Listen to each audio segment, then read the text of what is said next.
जिस लड़की की हत्या कर दी गई है उस लड़की का नाम क्या था? मोना। मोना नाम था। ये कब की, ये जो वारदात है ये कब की वारदात है? आज 5 दिन हो गया। आज 5 दिन हो गए हैं उस लड़की की हत्या करे हुए। क्या किया था? वो मांगे थे, कई प्लाट ले रहे थे, जो मांगे मतलब वो मिला। प्लाट के चक्कर में लड़की को दबा रहे थे कि वहाँ से अपने पेट से पैसे लेके आओ। अब पैसा लड़की नहीं लेके गई, वो उसको मार दिए। यही हुआ।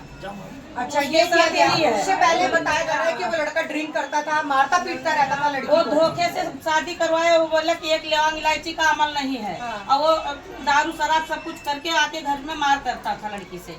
और उसके बाद में उसके पिताजी कहे कि वहाँ से लेके आओ, प्लाट अलग दिलवाते हैं। पैसा नहीं लेके गई, मार दिए उसको।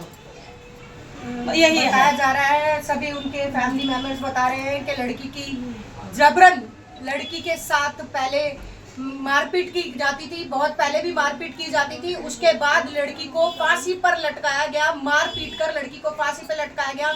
उसको मर्डर की बजाय आत्महत्या घोषित करने के लिए सभी फैमिली वालों ने, उनके ससुराल वालों ने, सभी ने कोशिश की।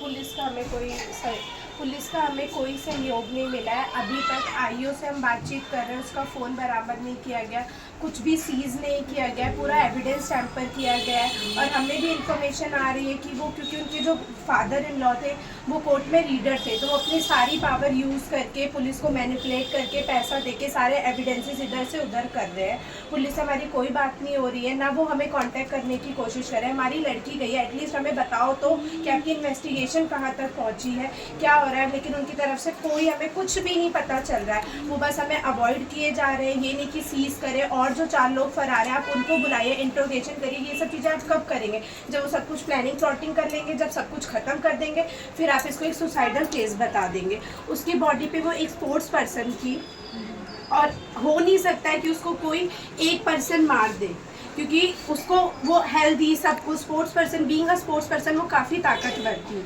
और जैसे हमारी उससे बात भी होती थी, वो कभी घर भी आती थी तो उससे हमें पता चलता था, क्योंकि बीच में थोड़ा बहुत रिफ्ट रहता था। वो 2nd फ्लोर पे रहती थी, तो उसकी सास कहती थी कि आपस में सुलझा लिया करो, नीचे तक आवाज़ नहीं आनी चाहिए। तो अगर इतनी बड़ी लड़ाई हुई तो सास ससुर तक आवाज़ कैसे नहीं गई? क्योंकि ये चीज़ वो हमें ऑलरेडी हो चुकी थी। मेरे सास ससुर बोलते कि आपस में सुलझा लिया करो, इतना बड़ा हादसा हो गया। क्या सास ससुर सो रहे थे?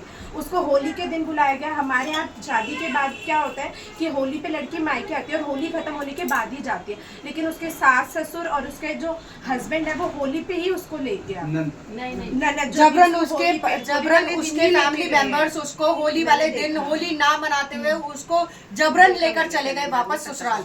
ये वाले दिन ले गए, और उसने टेक्स्ट मैसेजेस भी किए थे, हमारी अदर फ्रेंड्स को भी टेक्स्ट मैसेजेस किए थे कि मैं इस बार आऊँगी तो मैं जाऊँगी नहीं।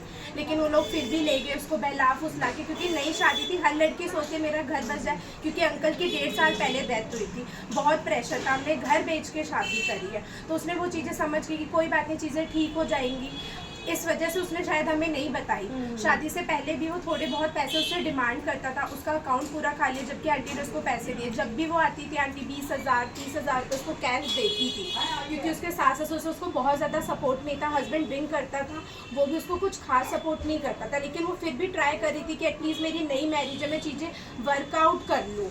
लेकिन उसकी इतनी मतलब अपनी शादी बचाने के चक्कर में उसने अपनी जान गंवा दी, और हमने अपनी बेटी